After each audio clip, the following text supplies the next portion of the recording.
Welcome to the Vantage HR Influencers Podcast. This podcast is sponsored by Vantage Circle, the leading employee benefits and engagement platform. A word is a word and a picture is worth 1,000, but a brand is worth 1,000,000. It is a famous quote by Tony Hsieh, and of course we often talk about corporate brand, which is the public face of an organization. But given the big picture goal, there's another audience to consider, and it's the one which is often overlooked. They are your prospective and current talents, or say employees. Yes, today we'll talk about employer branding, which is an equally critical and equally important investment that organizations should take into account. Hello everyone, this is Sushmita from Vantage HR Influencer Podcast, and introducing our guest speaker today, Mr. Devan Valla, who is currently the Deputy General Manager, Brand and Growth at Amar Ujala. Welcome to the show, Devan. Thank you so much, Sushmita. Well, so before we start, please let us know a little more about yourself and your corporate world journey. Sure. So, welcome everyone for this podcast and good evening. So, I'll just give a brief intro about myself. Currently, I am the DGM of Brand and Growth at Amar Ujala, and I've worked with organizations like IndiaMart, right, and McKinsey & Company, and InfoEdge in brand and marketing roles. And I'm very much passionate about newer upcoming technologies, like in the fields of marketing, and also a little bit into consumer marketing and psychology. And to top it all, I believe that communication is very much critical, and we'll be talking about how employee branding is one of the ways to do that. And I've been a TEDx speaker and really passionate about speaking as well. Thank you so much for having me. Okay, so let's start with the topic, everything we need to know about employer branding. At the beginning, it's very important to understand what is employer branding and how complex and how important employer branding in fact is. Yeah. So, see, technically, if we have to talk about employer branding, it is basically an organization's image in the mind of its employees and also the prospective employees. That is the job seekers. So, addressing the question, why would I want to work for an organization, right?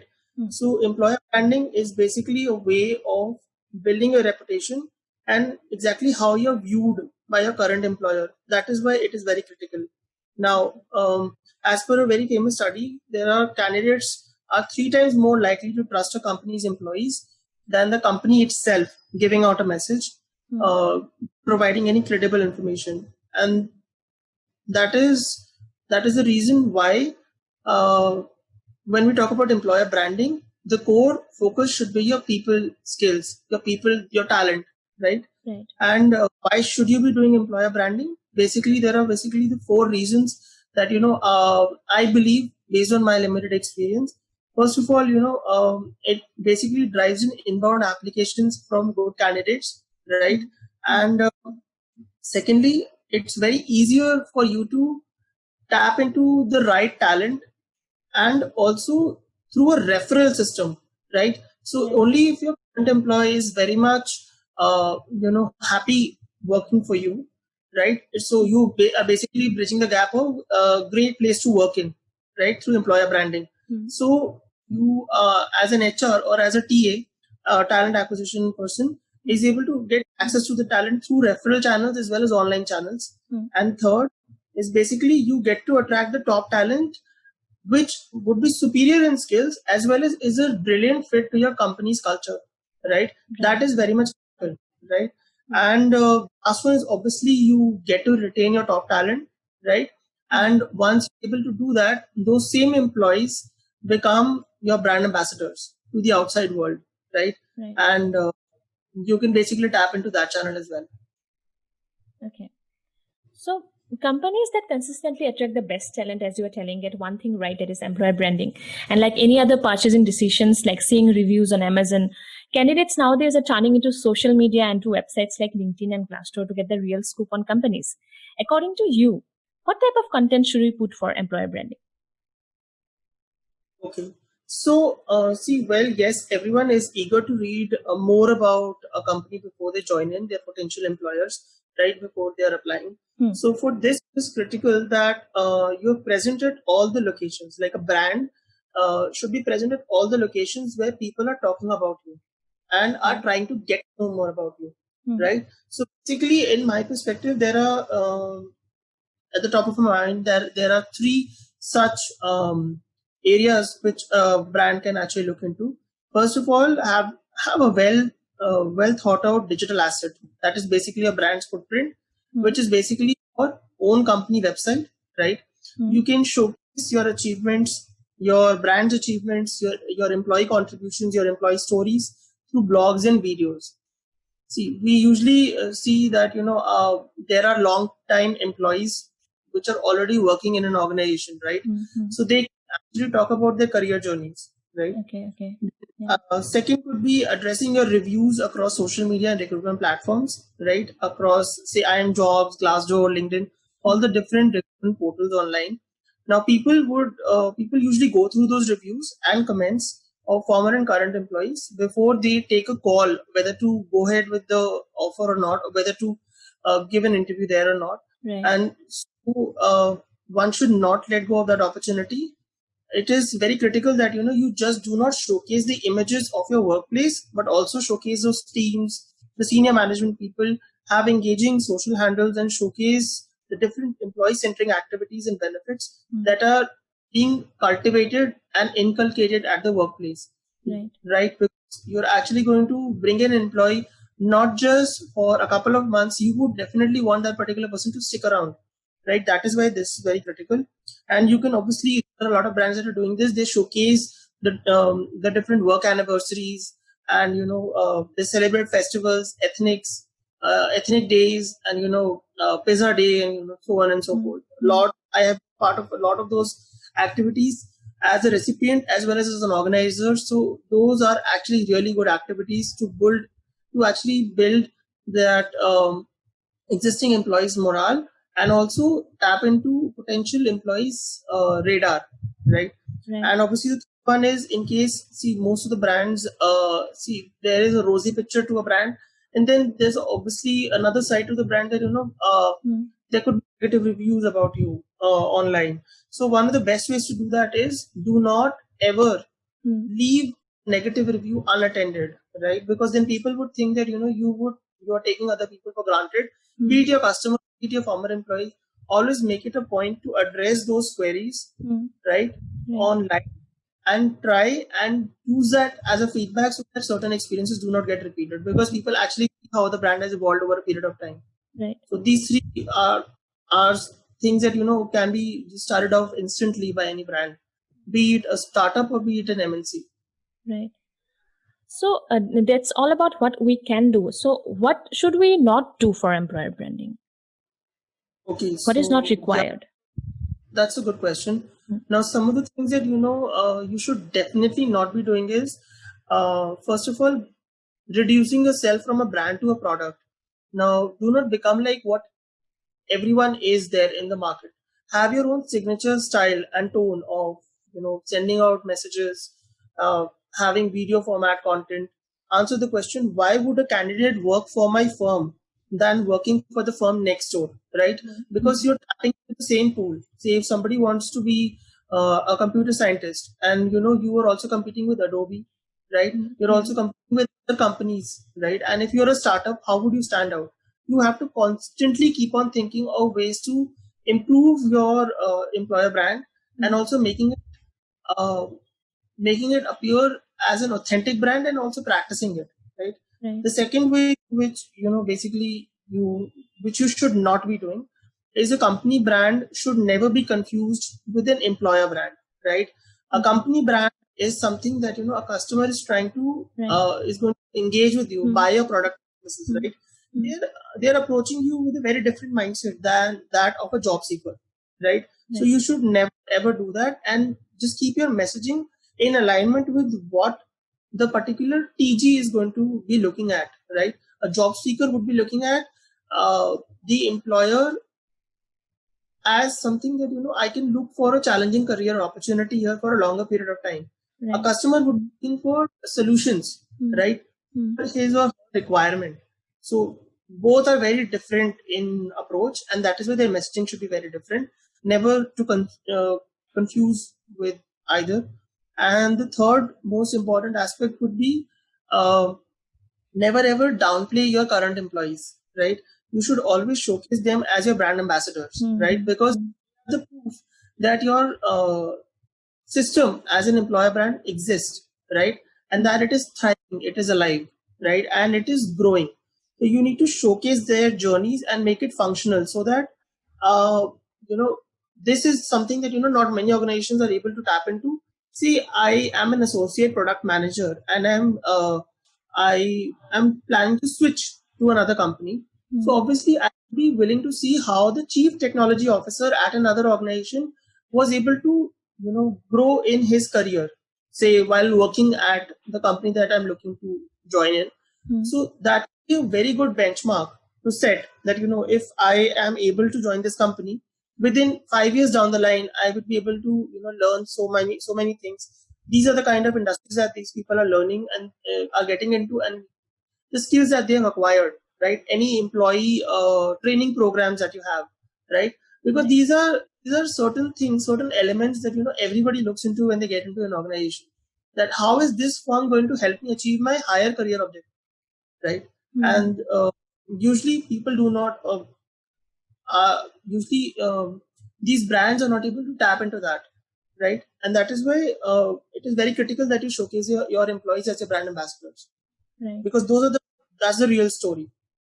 Yes, that was really insightful, Devan. So, what are your views on brand identity research, and what does it usually consist of? Okay, so I would be answering this basically on things that I have had an opportunity to engage with the HRs at different firms that I work for. So, in my opinion, brand identity is a must for every organization, right?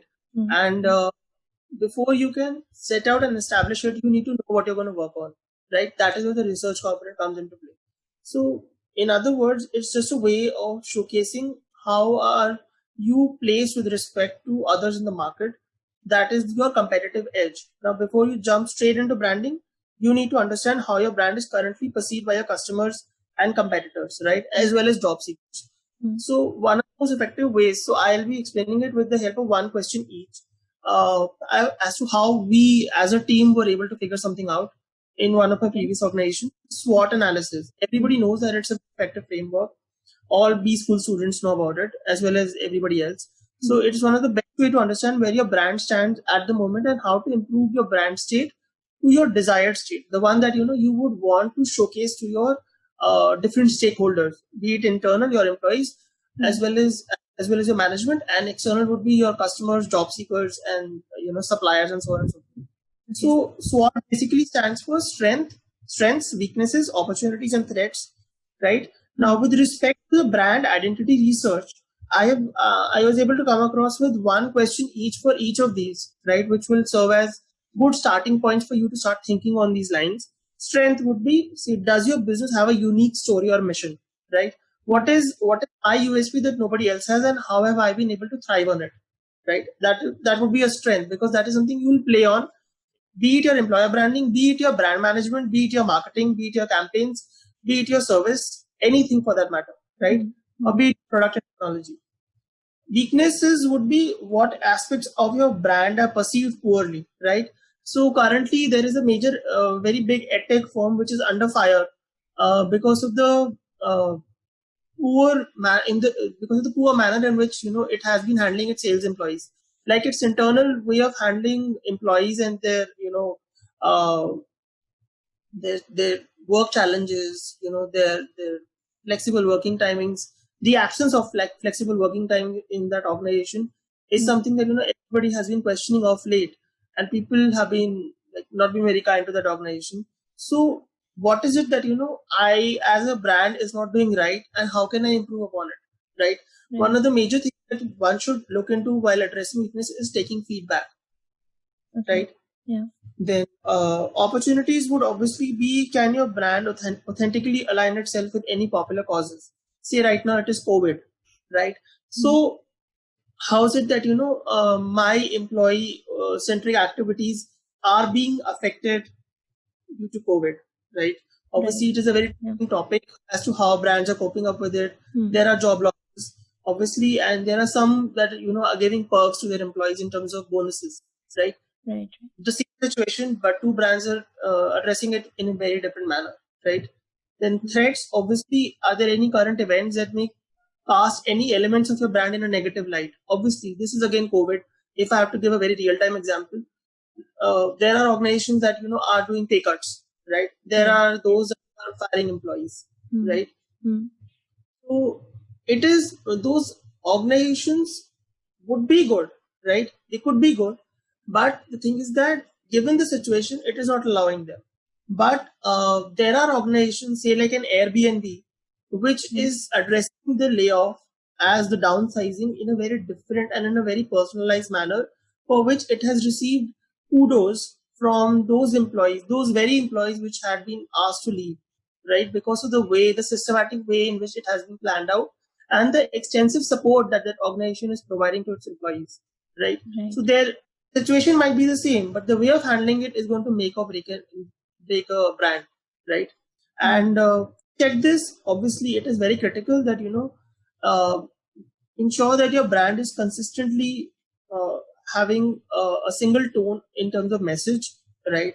Be it visually, be it the tone of the language, right? And your brand needs to resonate with all its stakeholders, right? And how can one do it is through this extensive research as a subset of the brand identity creation. Okay. So my next question is something related to what you have already said. Like early during this COVID-19 pandemic, tech giant Apple decided to give unlimited sick leaves for retail employees and family members for coronavirus-like symptoms. For others, the company immediately moved to flexible work arrangements. All this created a sense of belonging, and it sets you apart as an employer, and Apple has done it. So how do you view companies responding to coronavirus, or say what is the impact of coronavirus in employer branding? Okay. I think this is a very contextual question to the one that we just answered. So the thing is that now the phrase of sailing in the same boat during COVID has actually evolved into something completely different, right?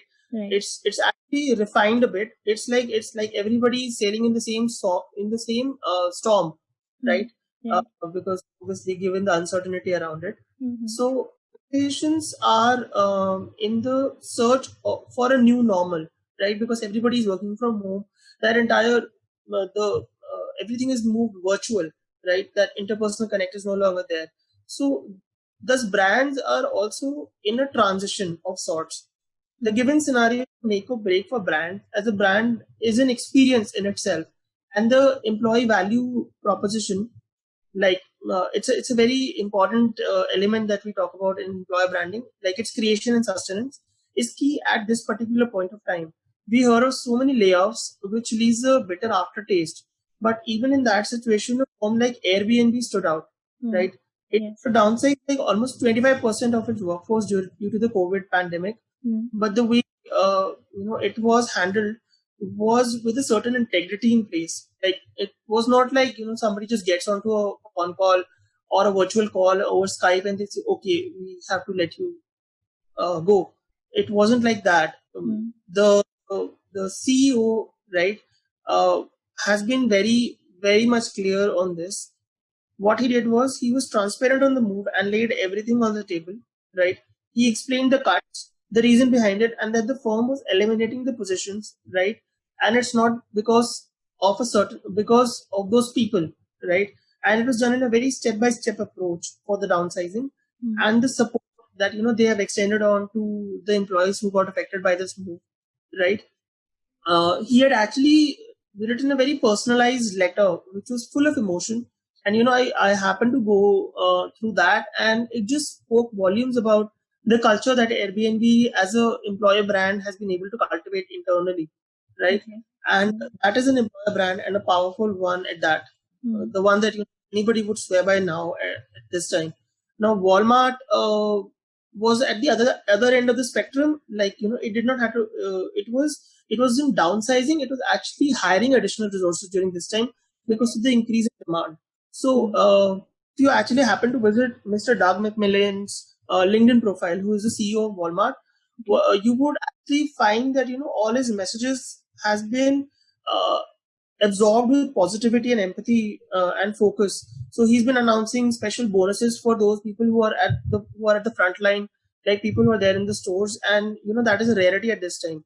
So as somebody who's at a senior leader position, he's been like a cheerleader for his workers, and that basically builds a true employer brand. Now, Indian brands that everybody has been talking about is Asian Paints. Again, a rare move by an employer to offer bonuses at this point of time. Now, the reason why we know of these examples is because they have 4 key elements in common, which most of the brands should, right? It should be, first of all, being very transparent, right? Not having any uncertainty, having a certain empathy in place for the employees, right? Demonstrating and actually walking the talk. It's like walk the talk of that through superior leadership, and obviously making it a people first organization and communicating in the right manner, right? And because job seekers right now are looking at these brands, and obviously they'll be the first question that everybody will have in mind is, how did you treat your employees during COVID? Right. Did you just throw them under the bus, or were you there with them? Right. So yeah. Okay, so considering everything, like the current pandemic situation and the general benefits of a proper employer branding strategy, once you're ready to get serious about employer branding, every company may not be able to hire dedicated experts to handle this function. How do we get started under that circumstance? Okay. So see, this is basically that anybody in the team can actually take up. So it is basically based on the very fundamental of marketing. Where is your audience, right? How will a potential employee apply to your organization, right?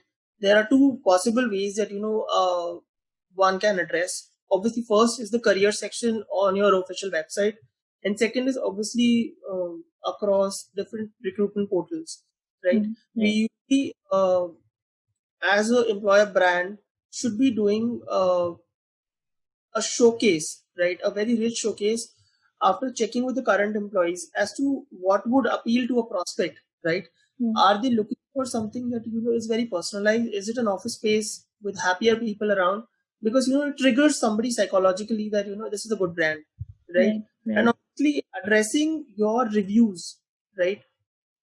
It's one of the make or break kind of situation for brands these days, because see, we as a brand should be able to have full confidence in our employees. We should encourage them to post good reviews, right? And in case, if, as I already mentioned, in case there is any negative review, you can obviously look and connect with people who could be in HR and so on and so forth, and find out possible ways to address it, right? Yes. Usually in startups, the HR usually looks after the digital handles, like the recruitment ones. And obviously, if you can talk about a little bit about the company culture, its legacy, right? And say, for example, if it is startup, then obviously the need for you to actually stand out is much higher, because the same talent might actually go to Google or to Facebook if you are into a tech company, into a tech space, right? You need to talk about those things that people would usually get attracted to while joining a startup. Okay, it's a very flexible culture. It's a very proactive and a very flatter hierarchy, and chances of growing and learning are higher, right? Not a very streamlined role. You will get cross-functional understanding of so many different things. You won't just be a product manager. You would be somebody who's built a new product and launched it and even marketed it, right? Those are the kind of challenges that you can showcase on your different career section, as well as on your different recruitment portals. Right. Just the way of saying it. Right. So as you are talking about startups, my next question is on startups itself. Like, research says that 23% of startups fail due to an inadequate team. So recruiting is something that you must do correctly. Your employer brand may not be the first thing on your mind when running and growing a startup, but it can play a huge role in influencing the kind of talent that you bring in. We all know that. So how do you make sure that your startup has a solid employer brand? Okay. So I believe that a great team makes a great organization, right? And vice versa also. Now I do believe that a startup needs that employer branding much more than any other organizations which are well established, because they are not a brand in their own right, and thus have to fight harder to get Right. quality people Right. joining them on board. Yes. Now, a few ways through which a startup can build an employer brand for itself is, basically I just jotted this down. There are possibly three easier ways for them to do it. First of all, is actually having a clarity on what needs to be communicated in terms of their values and mission that the startup stands for and drives, right? And then finding that right fit based on the structure of mission and values, because you have to streamline as to who's applying. Is that person a good fit, best fit for the particular brand or not, right? Now, second is obviously showcasing the company culture, as in how things are, or a day in the life of, say, a product manager or a brand manager at that startup, right? It will actually clear up the picture for a potential for a job seeker, and while making that quick call. And then obviously third is would be to obviously bring in a dynamism to the company's culture as well. So it's like how can you stand out, as we just mentioned in one of the previous questions. You can actually roll out a newsletter, or you can actually roll out a periodic email, which would be like if it's a startup, hey, hi, Rohan, we actually hit 10,000 downloads on the Google App Store, right? And then you were just showcasing that milestone to your candidates. It just builds in that credibility. Okay, these guys are like, they really know what they're doing, and I too want to contribute them. I'll take them from 10K to 100K, right? So you need to make yourself visible in the candidate's mind. You have to get that imprint, and one of the ways to do that is through a newsletter, as well as by being very vocal about things on social media, right? Tap into the content, the platform, and the audience. And obviously a video element plays a big role when you're talking about a recruitment, because you can have a very short snippet of a current employee and talking about how the experience has been like for them. It will actually ease out that strain that a job seeker has, because they have to choose, or they have to make certain decisions before joining in. So once they'll see that somebody is happy there, and it just triggers that psychological element in the brain, the wiring. And obviously having a blog section helps, like on the official website. One of the I had actually built a blog from scratch for a multi-million-dollar organization, the one that I was working for, so that their employer branding thing gets a boost while working in close collaboration with the HR team, and it worked out brilliantly well. Okay, Devan, please tell us something about employee value proposition. So we all know the basics about it, that it is a people deal that exists between an organization, its employees, and the talent that it's looking to recruit. So what makes it so crucial to employer branding efforts? So EVP, as it is popularly known as employee value proposition, as just pointed out. So it is basically a magnet, right? If I have to simply put it, it's the total value that an employer can provide in exchange for work, right? If I have to just be very layman about it. So it is not just about the money that we're talking about, but also much more than that. So as I'm a techie, so I'm going to explain it with the help of an equation here. EVP is equal to compensation plus benefit. That is basically the monetary part. Plus, it is a function of the intangible rewards. Say, like, am I getting interesting work? How is this company culture? Is it a good fit for me? Right? Do I have a work from home facility? Any flexible working hours that, I might avail of? Right? And so on and so forth. Now, this is one very interesting stat that, I was able to get through. That is like 44% of candidates, as per a LinkedIn research, were actually looking for interesting work opportunities, like challenging work and career advancement opportunities, right? Which is a very close when it comes to the monetary aspect as well. Now, in addition to compensation and benefit, the monetary component that you're talking about. So what it does is, it is the ultimate answer for a candidate. Like, if I have to look for a company right now, it would be what's in it for me. It should be much more than the paycheck, right? The culture, the work environment, money, benefits, career growth. All of these are very critical components for an EVP.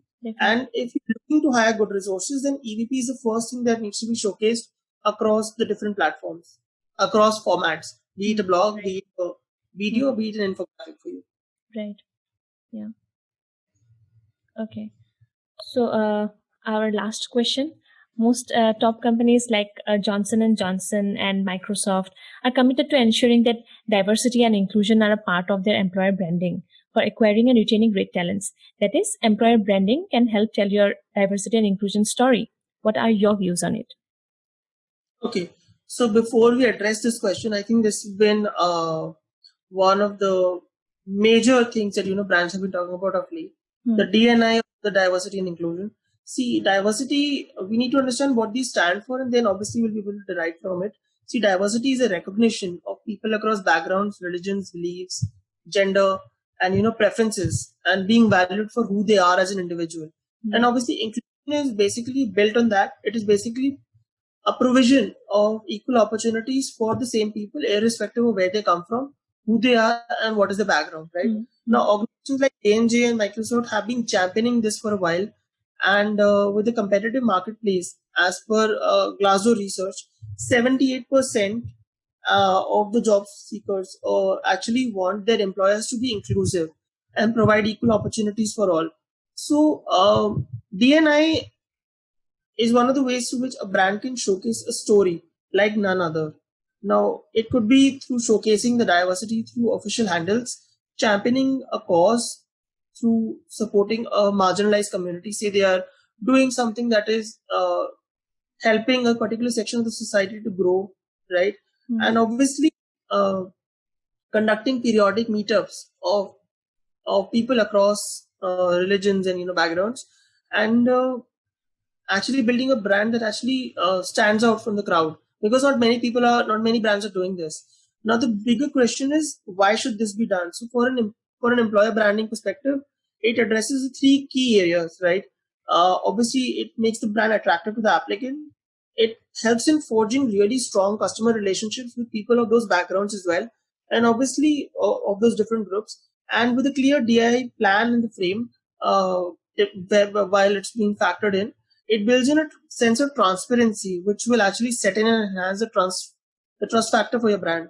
Right. Yeah.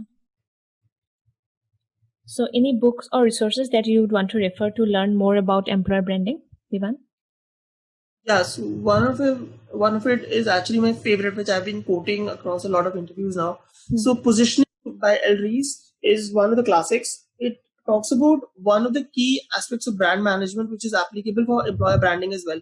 So, what is that unique position, that mind space that you would want your brand to occupy in your prospect or in your consumer's mind? Over here, it would be the job seeker, as we're talking about employer branding. If we can recreate the same magic for employer branding, then most of an organization's talent acquisition problem and obviously the talent retainment problem were to be addressed in I don't know how to put it. It would be like a quick fix, right? Okay. Because it just taps into the mindset, and marketing is basically an evolution of psychology. And obviously, branding is a subset of marketing. Okay. Lastly, tell us the best way our listeners can reach out to you. Well, they can obviously reach out to me on LinkedIn as well as Instagram. My official handle is Devan Bhalla, and you'll find that on both the platforms. And just drop me a DM. Okay. That was a really insightful and a great conversation with you, Divan. We hope to meet you again. Thanks for joining us. Thank you so much for having me, and have a nice evening. Bye. Take care. Thank you. Yeah, thank you. Thanks for listening to Vantage HR Influencers Podcast. Please do subscribe to Vantage HR Influencers Podcast on Apple Podcasts and Spotify for new episodes.